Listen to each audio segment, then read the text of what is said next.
비 오면 돈이 모이는 곳이 있다고 합니다. 뭐래? 비 오면 비가 모이지. 돈이 왜 모이는데? 빗물 모아 돈 버는 빗물 저금통? 빗물? 그거 모아서 뭐 하는데? 뭐 하긴 청소도 하고 텃밭에 물도 주고 쓸 데가 많지. 생각보다 쓸모있네. 근데 이걸 어떻게 모으냐고? 물이야. 빗물 저금통의 원리 요약한다. 옥상에 내린 빗물이 요 파이프를 따라 내려오면 빗물 저금통에 빗물이 모아져.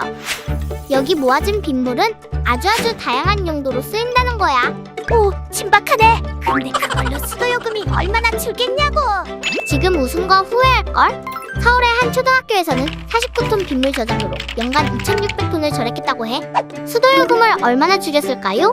나 수포자라. 후, 760만 원 절감됐어. 760만 원? 수도요금도 아끼고 지구도 아끼는 돈 버는 통이야. 만약 전국 학교로 확산되면 수도요금을 이만큼 절약할 수 있어. 와, 이게 되네. AI가 물정수도 한다고? GPT야, 진짜야?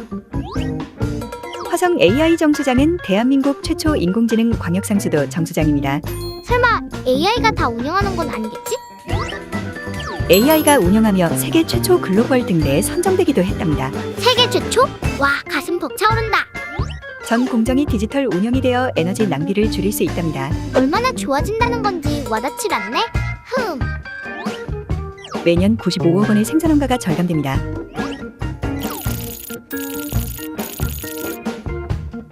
오호, 이것도 다 맞는 말이네. 이제 물 마실 때마다 AI한테 박수 쳐야겠다.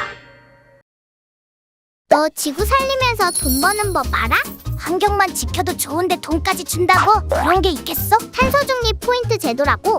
이거 하면 포인트 쌓아 현금처럼 쓸 수 있어. 진짜야? 무슨 또 추첨을 통해 뭐 이런 거 아니지? 아니야, 내가 직접 받은 거 봐봐. 집에서 물만 아껴 써도 포인트를 이만큼이나 준다고. 물을 절약하는 것도 탄소 중립 실천이었어? 온수 사용 줄이면 물과 가스 사용량을 동시에 줄일 수 있어. 내가 샤워를 5분 컷하는 이유야. 그것만이 아니라 전기, 가스 사용량 줄여도 포인트 적립해주고 다회용기 사용, 전자 영수증 이용 전부 다 포인트를 적립해줘. 나 텀블러도 쓰고 친환경 제품도 많이 샀는데. 연간 최대 7만 원까지 적립 가능. 그래서 탄소 중립 포인트 어디서 가입해야 하는 거야? 상단 고정 댓글로 남겨놨어.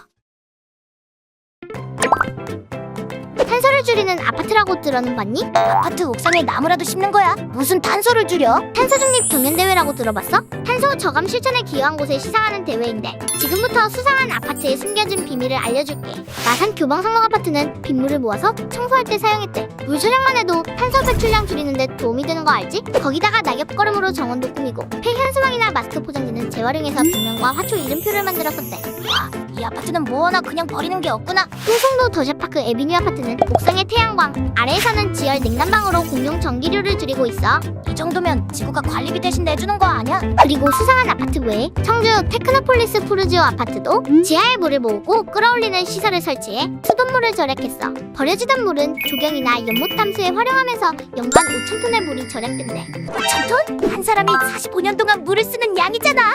우리 아파트도 물 사용을 줄이고 상 받으러 가볼까? 장마철을 맞이한 운전자 여러분, 운전하실 때 이것만은 꼭 기억해주세요. 첫 번째, 운전 전 홍수 알림이 앱을 통해 내가 운전하는 지역이 홍수 위험 지역인지 확인해주세요. 위험을 피하는 첫걸음입니다. 두 번째, 운전 중 홍수 경보는 내비게이션으로 확인할 수 있어요. 작년부터 정부와 내비게이션 업체가 힘을 합쳐 홍수 경보를 알려주는 서비스를 개시했기 때문이죠. 세 번째, 홍수 위험 알림이 울리면 최대한 주의를 기울이고 필요시 우회 도로를 이용하세요. 물이 넘친 교량이나 물이 흘러들어가는 지하차도는 절대 진입 금지. 네 번째, 운전 중 실시간으로 도로가 물에 잠기는 경우라면 타이어가 물에 3분의 2 이상 잠기기 전에 안전한 곳으로 이동하세요. 다섯 번째, 물이 순식간에 불어났을 땐 물이 흐르는 방향에 반대 차문을 열거나 창문을 열어 탈출해야 해요. 장마철엔 꼭 내비게이션 켜기, 홍수 알림이 앱 확인하기 잊지 마세요. 모두가 홍수로부터 안전할 수 있도록 좋아요와 저장, 공유하기를 통해 널리 알려주세요. 물질 관측 자료가 부족하다고? 그럼 수자원 인공위성 만들게. 이제 우리나라 홍수 가뭄을 우주에서 관리한다는 거 알아? 2027년에 세계 최초로 수자원 전문 인공위성이 발사될 예정이야. 이 인공위성으로 우리나라에 생기는 홍수 홍수, 가뭄, 태풍 같은 수재해를 실시간으로 대응할 수 있어. 기존의 기상 관측 위성하고 뭐가 다른 거야? 기상 위성은 대기권의 기상 현상 위주로 관측하는데 수자원 위성은 지표면의 하천 위주로 관측이 가능해. 그런데 우주에서 물이 자세히 보일까? 마이크로파 영상 레이더라고 들어봤어? 덕분에 비가 오나 눈이 오나 낮이나 밤이나 우리나라 전체를 고해상도로 상세하게 볼 수 있다고. 심지어 실시간으로 하천의 흐름이랑 땅속 수분까지 말이지. 땅속까지? 기술력이 대단한데 이제 위성 관측 자료로 수재해를 미리 예방할 수도 있겠다? 물론이지. 수재해 발생 위험 지역의 피해 특성을 분석해서 지금보다 홍수 예보를 6시간 이상 앞당길 수도 있어. 극한호우, 요즘 자주 발생하는 이유 1분 안에 알려드림. 먼저 지구온난화로 우리나라 주변 바다 온도가 비정상적으로 높아졌어요. 뜨거워진 바다는 더 많은 수증기를 만들고 그 수증기가 바로 비의 재료가 된 거죠. 필리핀 해역까지 바다 온도가 올라가면서 우리나라 쪽으로 들어오는 북태평양 고기압이 훨씬 강해졌고, 이 고기압이 수증기를 가득 끌고 내륙으로 밀고 들어오면서 북쪽에서 내려온 찬 공기와 정면 충돌, 결국 극한호우가 터진 겁니다. 지난 7월부터 현재까지 시간당 100ml가 넘는 폭우가 쏟아진 지역은 경남 산청, 충남 서산, 경기 포천, 경기 가평, 전남 무안 등 전국 6곳에 달하는데요. 이런 극한호우는 기후위기 시대의 예외적 재난이 아니라 일상적인 기후위험이 될 거예요. 이제는 기후에 적응하는 물관리 시스템이 필요해요. 스마트 홍수 예보, 도심 저류지 같은 물관리 방안에 함께 관심을 가져주세요.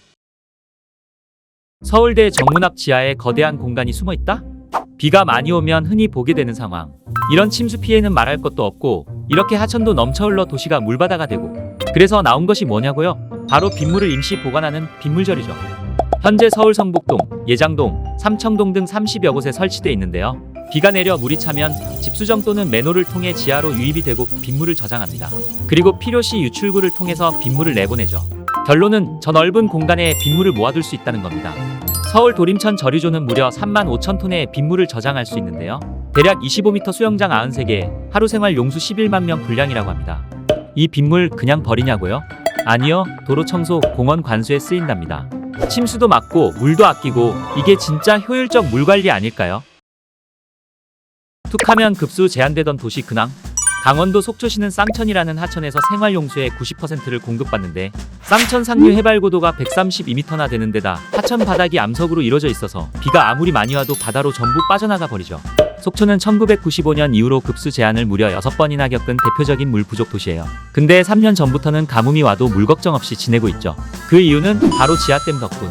지하댐은 땅속에 물막이 벽을 설치해서 지하수를 저장하는 일종의 지하 저수지인데, 지상댐의 절반도 안 되는 비용으로 건설할 수 있고, 수질오염, 생태계 파괴와 같은 문제도 최소화할 수 있어요.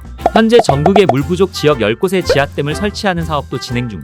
이 지역들의 지하수 공급량이 기존보다 3-4배가 늘어날 것으로 기대되고 있습니다. 앞으로 가뭄을 대비하는 데 큰 도움이 되겠는데요. 나무 5,000그루 키우는 이탈리아 아파트. 나무 800그루, 관목 4,500그루 키우는 아파트 보셨나요? 이탈리아 보스코 베르티칼레 아파트는 나무그늘 덕분에 건물 표면 온도를 무려 30도까지 낮추고 있다고 합니다. 이 많은 나무에 물을 주려면 수도요금 폭탄 아닐까 싶었는데, 놀랍게도 지하수와 정화한 생활 폐수를 활용해 나무에 물을 주고 있다고 하는데요. 하지만 식물 관리를 위한 높은 관리 비용이 문제라고. 도시 물순환 회복과 수자원 절감이 화두인 요즘, 이 사례를 우리는 어떻게 재해석해 활용할 수 있을까요? 잦아지는 돌발 가뭄, 어떻게 대비할 수 있을까? 최근 강릉이 가뭄으로 몸살을 앓고 있는데 이게 강릉의 일만은 아니라고. 그 이유는 바로 요즘 늘어나고 있는 돌발 가뭄 때문. 강수량 부족, 높은 기온으로 물이 빠르게 마르면서 단기간에 갑자기 가뭄이 생기는 현상인데, 한 논문에 따르면 지난 10년간 강원 지역의 가뭄 10건 중 4건이 돌발 가뭄이라고. 그런데 문제는 이 돌발 가뭄이 예측과 감지가 어렵고 갑자기 찾아온다는 점. 그래서 미리미리 수원을 확보하는 게 중요하죠. 노후 상하수도관은 새는 물이 없도록 빠르게 교체, 지하댐이나 저류조로 빗물을 저장, 그리고 상수원을 여러 곳으로 분산시켜 돌발 가뭄에 대응해야 합니다. 앞으로 더 자주, 더 갑자기 올 수 있는 가뭄, 물그릇 확보만이 우리의 살 길입니다. 잦아지는 돌발 가뭄, 어떻게 대비할 수 있을까? 최근 강릉이 가뭄으로 몸살을 앓고 있는데 이게 강릉의 일만은 아니라고. 그 이유는 바로 요즘 늘어나고 있는 돌발 가뭄 때문. 강수량 부족, 높은 기온으로 물이 빠르게 마르면서 단기간에 갑자기 가뭄이 생기는 현상인데, 한 논문에 따르면 지난 10년간 강원 지역의 가뭄 10건 중 4건이 돌발 가뭄이라고. 그런데 문제는 이 돌발 가뭄이 예측과 감지가 어렵고 갑자기 찾아온다는 점. 그래서 미리미리 수원을 확보하는 게 중요하죠. 노후 상하수도관은 새는 물이 없도록 빠르게 교체, 지하댐이나 저류조로 빗물을 저장, 그리고 상수원을 여러 곳으로 분산시켜 돌발 가뭄에 대응해야 합니다. 앞으로 더 자주, 더 갑자기 올 수 있는 가뭄, 물그릇 확보만이 우리의 살 길입니다. 매일 1800톤씩 버려질 뻔한 지하수 재활용한 공원 근황. 지하철이나 지하도로 개발할 때 유출되는 지하수는 연간 1.45 톤 정도라고 하는데 이 중 89%는 하천이나 하수관으로 흘러들어가서 결국 우리가 활용할 기회에 또한 흘러가 버린다고. 그렇다고 소중한 물을 두 손 놓고 흘려보낼 수만은 없었기에 이 유출 지하수를 써보려는 시도가 다양하게 이뤄지고 있는데요. 대표적으로 여의도 자매근린공원이 있습니다. 인근 신림선 개발로 하루에 1800톤씩 발생하는 유출 지하수를 모아 분수, 인공수로, 온도 저감한개 등 다양한 구성시설을 조성했죠. 주민복지와 도시물 순환을 함께 이뤄낸 모범적인 시설. 드디어 활용할 방법이 생겨나고 있는 유출 지하수. 다음에는 또 어떤 의미 있는 곳으로 흘러갈까요? 한강물로 쇼핑몰 냉방하는 법이 있다? 늘 사람들로 북적이는 롯데월드타워. 요즘처럼 일교차가 큰 시기에는 실내만큼 좋은 곳이 없죠. 그런데 이 넓은 곳을 계속 냉난방하기 위해서 숨은 비밀이 하나 있다고? 그건 바로 수열 냉방 원리라는 건데 롯데월드타워는 사실 주변 한강물을 활용해 건물의 냉난방을 해결하고 있었다고. 여름철 강물은 공기보다 온도가 낮은데 특히 햇빛이 닿지 않는 깊은 곳일수록 더욱 온도가 뚜렷해서 이걸 끌어올려서 건물의 더운 열기를 흡수시킨 후 다시 강으로 흘려보내죠. 우리나라는 이 수열 에너지 잠재량이 10기가와트에 이른다고 하는데 냉난방 효율은 높이고 전기 사용과 열섬 현상은 줄일 수 있죠.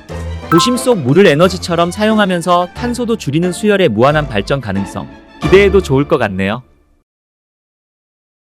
우리 집 변기 한 번 내릴 때 물을 얼마나 쓸까?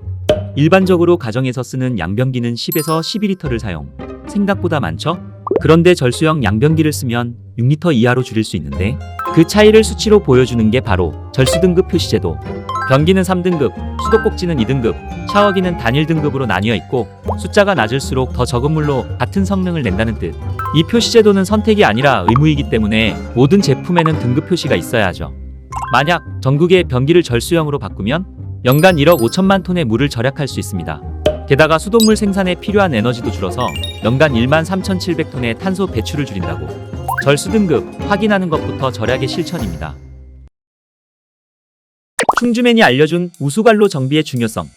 우수관로 공사로 꽉 막힌 도로. 결국 불편을 겪는 시민에게 양해를 구하는 영상을 직접 제작한 충주시. 그런데 이렇게 통행 불편을 감수하면서까지 우수관로를 정비하는 이유 대체 뭘까요? 그건 바로 이런 도시 침수를 막기 위해서인데요. 우수관의 역할이란 비가 내릴 때 이 우수관을 따라 빗물이 인근 하천으로 빠져나가면서 도시가 물에 잠기는 걸 막아주는 것. 하지만 오래된 우수관은 과거의 강수량 기준으로 만들어져서 요즘같이 집중호우가 사정없이 내릴 때는 제 기능을 하지 못하는 경우가 많죠. 충주시의 경우도 과거에는 시간당 40mm에 비해 도심 침수가 발생했었는데 이제는 시간당 80mm 집중호우에도 견딜 수 있도록 우수관로를 정비하고 있습니다. 즉, 더 안전하고 쾌적한 도시를 위해서는 이런 기상 변화에 맞춰 우수관로를 정비하는 게 꼭 필요하다는 사실. 비는 막지 못해도 준비하면 침수를 막을 수 있습니다.